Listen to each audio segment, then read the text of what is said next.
quand on parle d'intervention publique, ça pose aussi un certain nombre d'autres questions,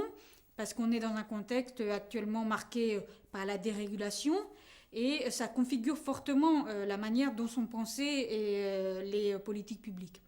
Prenons les enjeux environnementaux. On s'aperçoit qu'ils tendent à être pris en charge par des politiques publiques qui obéissent plutôt à une logique réglementaire, normative, souvent décidée au niveau des États-nations, donc avec une logique quand même assez centralisée et aussi segmentée. Par exemple, sur la question de l'environnement, on peut voir dans un État une politique au niveau national sur les questions de biodiversité qui coexiste avec à côté une politique publique sur les questions de qualité de l'eau et encore à côté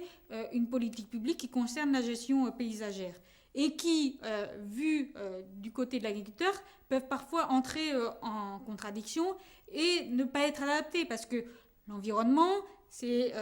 des phénomènes qui mettent en jeu le vivant et qui sont très singuliers selon le contexte local. Donc, c'est une manière actuelle dont les gouvernements configurent les modalités de régulation,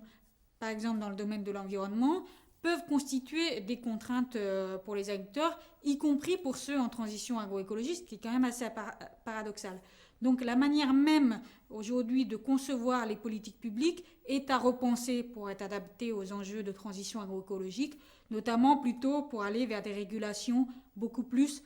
territorialisées et intégrées pour vraiment prendre en compte toutes les dimensions de l'activité agricole.